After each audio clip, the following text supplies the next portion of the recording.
Drunk off that tank, they got me high off that gas. High off that gas, they got me drunk off that tank. Drunk off that tank, they got me high off that gas. High off that gas, they call me Porky. Couple got a few shots of Jim Beam. Shit, that white girl. Yes. Well, good morning, everybody. Good morning. Listen, we're on episode 3. Yes, we are. How's that feeling? Feels pretty good. I want to thank everybody out there for watching episode 1, watching episode 2, like and share and subscribe. We're going to be picking a winner probably next week. So make sure you like, share, and subscribe. And we'll pick a winner next week. Went up to 50 to $100 next week. So if I look down in that like column or that share column or that subscribe column and I see your name, it gets put into the rotisserie and we're going to pick one. You got to bear with me today. I'm under the weather a little bit, but ain't no stopping. Ain't no stopping. Definitely no stopping. It was a great weekend. How was your weekend? I had a very nice weekend. Relaxing. I figured from the weekend before I better take it easy this past weekend. So I had a very nice weekend though. I enjoyed it. Just not party. No party weekend? No, not really. Just kind of kicked it, relaxed. Yeah. Mm-hmm. And that makes one of us. Yeah. Because we all know I go hard in the paint. Mm-hmm. I go hard in the paint. I just want to get into a couple of topics today. So first one, we're going to get into is I got a lot of female friends who don't like when their men talk about strip clubs, go to strip clubs, or try to sneak off to strip clubs. Okay. So, well, what are you? Are you the type of girlfriend that's like, you know what? I don't want you at a strip club. I don't think that's the right move. Or you get jealous. Are you a jealous type? I mean, you are. Some people are the jealous type. I'm not necessarily the jealous type, but if my man's gonna go to the strip club, he's gonna go to the strip club with me, so that I get the benefits at the end of the night. Okay. Well, I can tell you this. As a man, I like strip clubs. I'm not necessarily a fan that likes to go every night or every weekend. Right. But once or twice a month, I don't mind indulging in a gentleman's club. You know what I mean? And some of them are not all raunchy like they say. Some are very classy, but there are some raunchy ones. But I gotta tell you, the number one reason, we'll get into a couple of these facts. I'm gonna answer a couple of y'all questions, and a lot of the women said, why do men like going to strip clubs? Well, the number one reason is plain and simple. It's because there's naked chicks there. Of course. Duh. There's naked chicks there. Also, the strip clubs gives men an opportunity to relax. And what I mean by relax, if I give you my personal opinion on it, it's all about atmosphere. I like to get in there. Strip clubs are always playing the best music. Right. They always have the nicest clubs. Mm-hmm. There's women dancing on stage. There's pool tables. There's a bunch of guys just hanging out, being men, doing what men do. Right. So, atmosphere. When you go to a bar or a nightclub, you go for the atmosphere. You go for the dancing. You go for the drink specials. You go, well, if you're not a dancer and you like music, you go to a bar. Well, if they got music there, they got pool tables there, they got women dancing on stage half naked, some of them all naked. It's just a no-brainer for men. We get to get in there, kick it, and do what men do. Now, what chicks need to realize is this. Men do not get hit on a lot. Women, they can leave the house, get hit on. Your inboxes blow up. You get sex texts, DMs, dick pics, all this stuff. Women get all this stuff. Men do not necessarily get hit on all the time. So when you get a man that's in a strip club and he's got his buzz going and he's relaxing and he's feeling himself, and these women, it's their job to make them feel good. So let's say he's arguing at home. He gets in there, he gets hit on. He gets told how good he smells, how good he looks, you know, the touchy-feely. So that's why, hey, listen, I'm here to tell you, women, do not send your man to a strip club mad at your ass. Don't do it. And if you don't want him going to a strip club and you're against it, then I suggest you start learning how to strip. Put the music on for your man. Shake it down. And men do the same. Listen, I'm 350 pounds. I'll strip in a minute.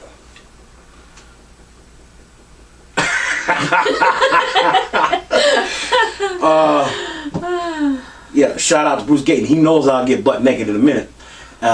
Anyways. Yes. What's up? Not much. What's your, so, I mean, well, here you go. It's an opportunity for a man to analyze a woman's body without having an emotional attachment. Because we're human beings first. Right. So, we just want to get in there, be what a man is for that hour or two we're at a strip club. And then we can shut it off, you know, get outside and do our thing. I don't necessarily feel like, but let's get this straight too, though. You do have your men that get out there and they empty the bank account. Well, that's all. There's They always spend extremes. their bill, right? They spend their bill money, their allowance, their weekly money, trying to impress these women. You know, that's when it becomes a factor. But if you're a grown ass man and you ain't out there tricking like that, and you come in there and you have a couple of drinks and enjoy yourself, I'm all for it. I'm all for it. What are your final thoughts on strip clubs?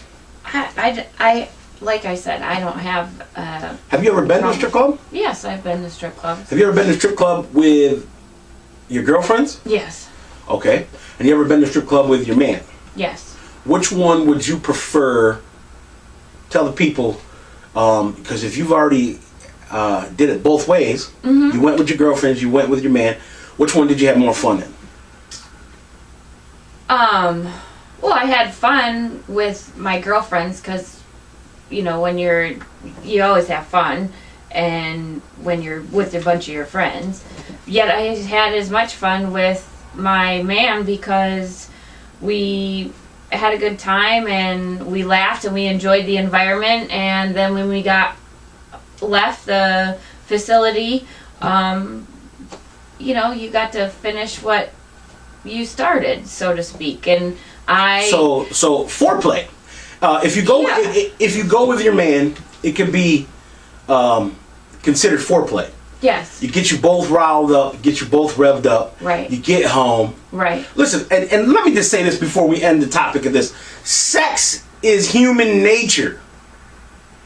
You should never feel disgusting talking about sex, experimenting safe sex, clean sex. It's in human nature. Anything that's going to help boost your sexual appetite, I say I'm all for it. What do you say? Yeah, as long as if you're in a relationship, as long as your sex leads to that one person at the end, I'm all for it. Okay. Now, next topic we're going to get into is, for all my weed heads out there, marijuana smokers out there, we're going to get it right into it. This says, Adam, do you think that New York will be the next state to become legal? Legalize marijuana. What's your take on that? Well, over half of the states are already legal in the United States. There's, I think, 26 or 27 states that are already legal for using marijuana. New York is just now medically marijuana, but regular use there it is still illegal. Do I think that they will be legalizing it? Yeah, I think all states will be legalizing it within the next 5 years. Here's what I can say. We grew up, marijuana was against the law. Right. It was wrong. Right. It was a gateway Right, gateway drug. Gateway drug. Yep. But ever since Colorado made over billions right. dollars in revenue, Right, the state alone. with hardly no overhead, because they're Right. talking about seeds. I mean, shit, if you want your distributor's license, I mean, it costs how much just to apply? I believe it's like $500,000 just to apply. $500K. For your distributor, or for your license, not to distribute, but to grow. To grow. So $500K just to apply to grow. So, and then with the state of Colorado making over $1 billion in revenue and sales, Right. It's a no-brainer. Right. I mean, what this now teaches us, that there's no such thing as a drug dealer, because now they're making it legalized in these states, which means these, the government has been, they're drug dealers now. Anything that they say that wasn't that was bad for you, now they're saying go ahead and do it now because there's money. So what it is if you could tax every drug dealer on the street now, or every marijuana dealer, you wouldn't arrest them. So, well, I can say this: New York State needs something big to fix these raggedy motherfucking buildings and these raggedy motherfucking roads. Right. So if marijuana is going to bring in $1 billion in the state of New York, I'm all for it. What are you? Oh, I'm all for it. I mean, I think marijuana use definitely has its benefits. It has its cons for using it as well. But I mean, I think for years and years and years, people have been smoking marijuana, using marijuana. The THC can be beneficial, and I think that even our ancestors proved that. So, I think that there's a lot of benefits to it. Well, let's go over some of the benefits, of the pros and cons of marijuana. I mean, we know a lot of people that use, and we know a lot of people that don't use. A lot of people that I know that use say marijuana helps them put them to sleep, because you have a lot of people that stay up late Who that have insomnia. Mm-hmm. They can't sleep, but once they take a good toke of the toke, puts them right out. Right. What are some other ones? Pain, chronic pain. THC helps with chronic pain, whether it's headaches or chronic back pain, or things like that, or even they use it now with cancer patients for chronic pain. Taking the pain away. They found that it decreases the amount of use of opioids, and now they're using marijuana for pain control. So it can help lower the blood pressure. Yeah. In individuals. It can ease panic attacks. Right. That come on. It can improve skin conditions. Right. That come on. They found that it helps with epilepsy, other like neurological issues. It helps with epilepsy and anxiety problems and a lot of neurological issues. It helps with ADHD. It can work for ADHD. And that's a big thing, because a lot of kids are taking medication for ADHD, but I know a lot of teenagers that have ADHD that actually use marijuana, and they're a completely different person. I mean, it really does benefit them, right? As far as ADHD goes. But for all you kids out there, this isn't a reason for you to smoke, because 90% of the testing, right, that shows the best beneficials of marijuana use is to be ingested. Right. It's not smoked. It's based on the THC levels, not of so like edibles and stuff like that you eat. Right. Not necessarily smoking, because the smoking of the marijuana could cause cardiovascular disease, lung disease, right, and stuff like that. Anything, so you kind of want to ingest. Right.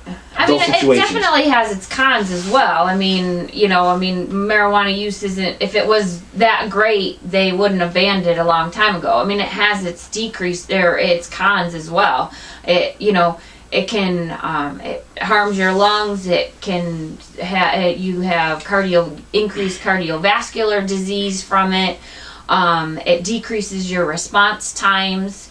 Right. Like you know, you smoke pot, you get in the car, you drive the car, you don't respond as fast. Right. You know, and that's a proven fact. I think that I read an article a little while ago that said something like, I want to say almost an increase of almost like 70% of people who got into accidents was based on after they smoked marijuana, because their response times Really? were, yeah. No shit. Yeah, so I mean, it definitely has its cons.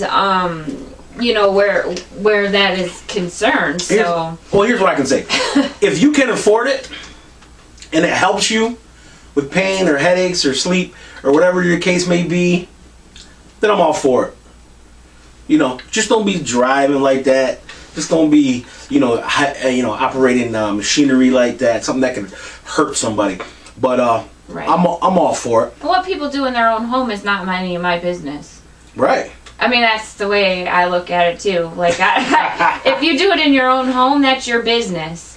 That's your now, business. If you get out in the car, if you are all messed up, even drinking alcohol, you're at the bar, you leave the bar, you get in a car, now that becomes my business. Right. Because you're now affecting my life. But if you do it in your own home, you don't go anywhere, you don't do whatever, it's none of my business what you do or what you don't do. Or I agree. whatever. So that's just how I feel about it. So I got some new AG news. Ooh. So I just got a song recorded called Loyalty. Uh-huh. And gonna be shooting for the music video this week. Very exciting. I'm looking forward to working on that. It's gonna be featuring both my sons. Because they're growing up now, man. You know what I'm saying? They're growing up now. I got both my young princes. I'm the king. Both my young princes are gonna be on this track. Shout out to Q. Shout out to Lil Reese. The song's called Loyalty. So be on the lookout for that video. We're gonna probably be filming this week for it. It'll probably drop next week sometime, or the next couple weeks. So be on the lookout for that. Also, Hollows Ridge. Haven't got the exact date of when theaters are going to be releasing it, but I did get a phone call to where they're gonna be doing a pickup scene. A pickup scene is when they're trying to go back to film one more scene that can help the movie. Right. So they're doing a pickup scene. So any beautiful young ladies out there, or gentlemen that would like to be an extra in this scene, make sure you inbox me, because it's going to be a club scene, a nightclub scene. So make sure you inbox me. I can give you the details then. So if you ever had that acting bug or the itch to do it, hit us up. It'll be fun. Hit us up. What else we got going on here? We're going to get right into, this is a topic where I feel like I enjoy talking about this stuff. And conspiracy theories, people go, oh gosh. But for me, I find them very interesting because 80% of them are true. Or have truth to them. Okay, so name a conspiracy theory. Like the first conspiracy theory I've ever encountered was probably the JFK. I was just going to say that one. So, JFK absolutely can be considered a conspiracy theory. So give me your thoughts on that, though. Okay, my thoughts on conspiracy in the United States are this: you can what the government tells you is only always the smallest amount of the truth, whether it's for their own benefit, for your benefit, for safety of everyone involved. You only know a little bit. Right.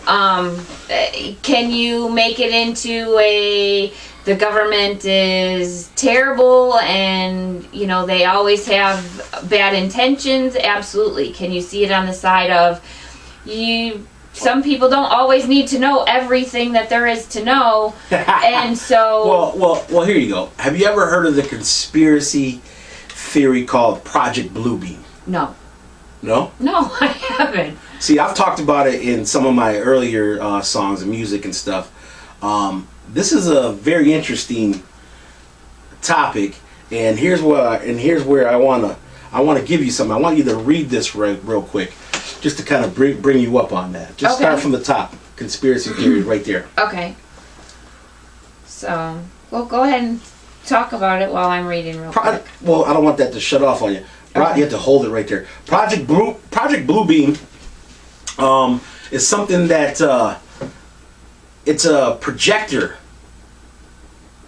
that NASA has created, so they can make things happen in the sky. They can make things happen on the ground. They can make things holograms. So, like, if they wanted to fake a UFO attack, you know, millions of people could look up into the sky and see all these UFOs flying and a ship coming down, and they can, you know, manipulate human beings, the human race, to believing of these beings being out there due to the Project Bluebeam. And we're like, well, why the hell would the government make one of these things? So, you know, I want you to read just that first little piece right there. Conspiracy theory that claims that NASA is attempting to implement a new age religion with the Antichrist at its head and start a new world order via a technology simulated second coming. Okay, so what that means is, for all you people that go, what the fuck does that mean? Let me tell you what that means. That means that NASA's created this so they can make, because for all the Bible believers out there, right, when Jesus comes, or they sound the horns and Jesus comes back, his second coming, right, they can make a hologram to where the sky lights up and noise can be heard for thousands of miles. Okay. And the horns go off, and they can make a hologram of Jesus coming out of the sky. Wow. And come down to earth, and basically the coming of Christ. They can make that happen now with this technology of Project Bluebeam, and the religious fanatics out there will buy into it. And it's all the devil's work. It's all the devil's work. And it's just one of the things out there that you gotta be, it kind of goes hand in hand on what to, and if you go to YouTube, you can actually look up Project Bluebeam and understand exactly what we're talking about. They'll show you some of the holograms on there. They're pretty fucking sweet, if you ask me. I think Hollywood needs to get one of those machines. One of those machines. And because it'll just make filming that much more awesome. That's cool. Another conspiracy theory that interests me is the HARP system. You ever heard of the HARP system? I have. The HARP system manipulates the weather. This is an actual machine that scientists have built. Right. These antennas, it moves clouds. So scientists built this so that it can bring rain to the droughted areas of the world. Fresh water irrigation to the droughted areas of the world. So it could take hurricanes that are getting ready to touch land and shift them away, right, so people can be safe. Once the military found out that they were going to create something like this, they sat back and waited for them to get it done. And once they got it done, the military came in there and took over. Right. Hence the reason why they're doing experiments and they're doing experiments, and that's why we're having so much more tsunamis, rogue waves, right, hurricanes, tornadoes in places earthquakes in places that had never been, volcanoes are erupting, because they're fucking with the weather with this machine. It's very fucking interesting. You should look it up. It's called the HARP system. I think Jesse the Body Ventura, there was a show called Conspiracy Theory. Yes, way back in the day. And that's the first time I think I've heard of it. But it's pretty interesting stuff, man. It's amazing. Yeah, that was an interesting show. But I can tell you this, another one is like 9/11. Yeah. Do you think 9/11 was a conspiracy? Ooh, doo. God, I hope not. That's about all I can say about it, is I hope not. Well, I can say this. Let's just look at the obvious. I mean, there's so much that goes into 9/11. I mean, we've had these talks over and over again with friends and family, but I can tell you this, it definitely was a demolition. When you have police officers and firemen say that they heard a series of explosions go off, that's a demolition where they goes, and then the building didn't fall over, or tip over, or fall back. A demolition is where the series of bombs go, the explosions go boom, boom, boom, boom, boom, boom, and then they come straight down. So, I for one say yes, 9/11 was definitely a conspiracy theory. The money's in war. Money's in war, man, and if one thing our country runs off of, it's fear and it's money, and that's what war brings: fear and money. Right. So, 9/11 was definitely one of the. I mean, I could do a whole show on that, and we could get right into decoding it and breaking it down, but that's not what we do here. So, but 9/11 was definitely one, and the Las Vegas shooting. I was going to say, I think the newest one would be the Vegas shooting. Las Vegas shooting said there was one shooter. But all the witnesses said they've seen several shooters and heard several shooters. Right. I mean, why would they try to cover that up? Something's not right. Yeah, I don't. And Las Vegas, one thing we know about Las Vegas, man, Tupac was killed there. We're not going to get into that. But people are always getting shot up on the strip of Las Vegas, and I love Las Vegas. Las Vegas is my second home. I love Vegas, but there's cameras everywhere in Vegas. Right. There's not an ounce of that city that isn't under recording. So they know everything about everything which goes on there. Right. So you best believe they know if that Vegas shooting was more than one shooter. 58 people died. 58 people died. And they're saying there's one shooter. There's no way. Definitely more than one shooter. Definitely more than one shooter for sure. What's your take on it? I mean, do you feel like Vegas shooting was No, I don't think it was from one shooter.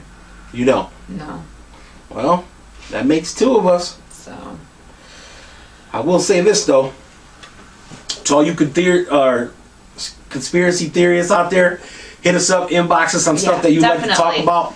I would love to get into more of that. This is one I like to talk about though: sex appeal. And this is what's going to be funny with her, because sex appeal, let me tell you, just name out a few things you can do. Here's what I say: always try to be sexy, fellas, and always try to be sexy, females.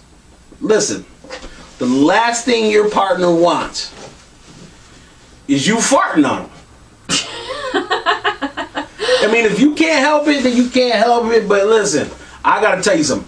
I've been farted on by a woman, and it's so funny. And I've farted on a couple of women. Let's keep the sex appeal. Always stay looking nice. Always stay smelling good. Hold your gas. Clench them cheeks real tight. Clench them cheeks real tight. Get your clench game on right. You're so funny. What are some other things they can do to maintain their sex appeal? Well, I think sometimes in some ways sex appeal is a state of mind. Okay. And so when I leave the house every day, I don't go out of the house in my sweats and my hair up, and unless I'm going to do something that is outside or doesn't. But if I'm going someplace, I dress up. Not because I want to dress up, but I dress up for myself. So when I dress up for myself and I look good, I feel good. Right. And when I feel good, I believe that you have more sex appeal because you feel good. And so it's a state of mind. You're absolutely right. This is a known fact. When you're feeling yourself, sex is way more intense. Yeah, absolutely. So and I think that like I dress I dress nice and I like to have sex appeal, and when I go out I especially like, I ask, do I look okay, or is this okay, or whatever, and that because I want to make my man excited to be next to me. Right. But it, even in an everyday state, it's not just when I go out to a club at night or on the weekends or whatever. It's every day. To me, that's what's. I agree. And it's a state. I think it's the little things. It's the state of mind, and it's the little things like do your hair, do your makeup. Your man may love you very much, but even if you're not going anywhere or doing anything, do your hair, do your makeup around the house for him. Not when you go out into public. Do it all the time. Do it for him. Men, it's good to lounge around the house in sweatpants and shit. Still, a couple days a week you're gonna lounge around sweatpants, that's fine. Still, your woman wants to see you put a button up on, clean up, do a shave, shower, dress up for her around the house. Just the little things, you know what I mean, that you can do, I believe. Yeah, absolutely. You're comfortable when you go to bed at night. Are you comfortable in your sweats and your whatever? Yeah, but every once in a while you go to bed and it's not a special occasion you wear something nice to bed. It should be a couple nights a week that you wear something nice to go to bed. And another thing would be hold your woman's hand in public. Growing up, man, kids of this day aren't doing it. Listen, we got to take it back to the old school. You got to hold your hand with your woman in public. You got to, when you go to bed to make love to her, or when you go to bed to make love to your man, get the music going. Get some slow jams going. Put on some R&B soul. Put on some alternative. Don't be in there trying to wail out to gangster rap or heavy metal or death metal. Don't be in there trying to fuck to that. Put some reggae on. Do something nice. My personal favorite now, 2018, what I like making love to now is Tyrese Gibson's new album, Black Rose. Yeah. Put that on. Put that on. The blues. The blues is another one. Yeah, I mean, just little stuff, man.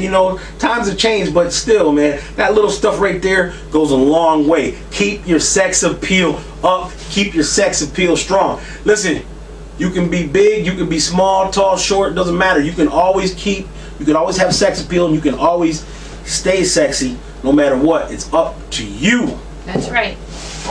What else we got going on right now? We got to get into some hip-hop news. Okay. Well, check it out. I promised her I wouldn't talk about 6ix9ine, which, by the way, we're going to go see him and put him on the show. Was it next month? Yeah, next month we're going to see 6ix9ine. Booked. And I promised I wouldn't talk about him. But unfortunately, in hip-hop news, he is news. He just made The Breakfast Club. Yep. Him and Charlemagne the God just went at it on The Breakfast Club. It was very interesting. It was a great interview. It really was. And get this, 2.5 million viewers in the first 24 hours of his interview. It's the #1 interview on The Breakfast Club. Correct. That's pretty amazing. And he said it.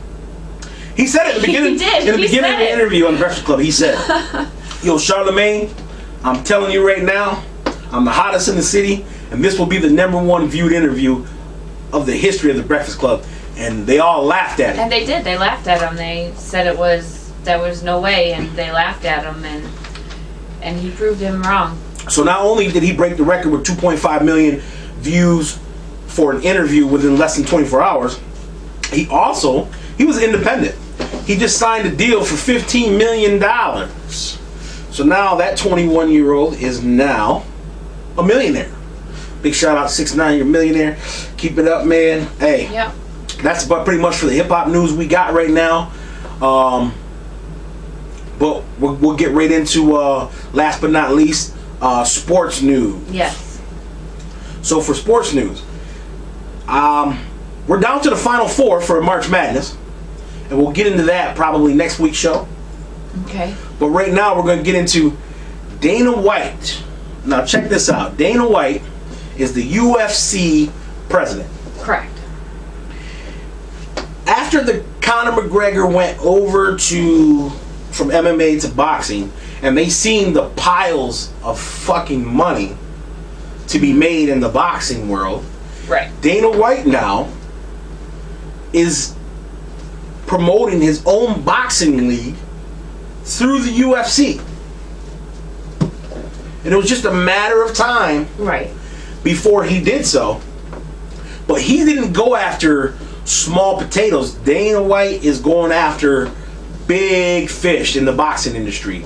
Anthony Joshua, which is the heavyweight champion of the world right now Right. for boxing. Dana White, who is signed, Anthony Joshua is signed to Showtime. Right. And always been signed to Showtime. Now Anthony Joshua, his contract's coming up for renewal, and Dana White reached out and offered him $350 million plus an extra $200 million Right. in endorsements. Right. So if Anthony Joshua would sign to the UFC, his boxing league, for $500 million. Right. Anthony Joshua responded. I've been with Showtime. They've always had my back. I would have to decline that offer unless we can work something out together. Which meaning the UFC, Showtime, everybody together. Well, I think that's his way of politely saying to Showtime, you can respond to Dana White and make me a better offer. I think you're right. And so I think that was his, so to speak, politically correct way of saying, let's see what Showtime has to offer first, which is smart on his part. It's smart on Dana White's part. You know, why not get the biggest guy to start out? If you want to start out a boxing league, why go to little guys? Why not just go to the big guy? Well, I gotta tell you this. That's where you make your money. So. Well, the UFC heavyweights have got to be pissed because Stipe absolutely. Miocic is. You figure he's probably getting $1 million, $2 million to be the heavyweight champ of the UFC, right? Right. And then here they go offering $350 to $500 million to a boxing heavyweight champ. Right. So I mean, that's got to make the UFC heavyweights want to turn pro boxing. But they can't. Not all of them can do it. But I think Stipe could probably. Oh get yeah, in there he and do could. it. He definitely could. But that's about it for today's show. I want to thank you all for tuning in, and I want to thank you guys for liking and sharing. Make sure you like, share, and subscribe. Yeah, why don't you give them your email, how to get a hold of you one more time? Hit me up at adamgayton27@yahoo.com or Adam Gayton on Facebook and inbox me. Anything else you can think of? No, I think that's about it. Think that's good? Mm-hmm. And remember, this show is brought to you by Mad Dog Style. Mad Dog DJ. If you need a DJ for all your events, go ahead and hit up Mad Dog Style at maddogstyle173@outlook.com for all your weddings, bachelorette parties, bachelor parties, birthday parties, everything you can think of. I think we're out of here. Make sure everybody has a good day, and we'll check you out. All right, we'll see you next week.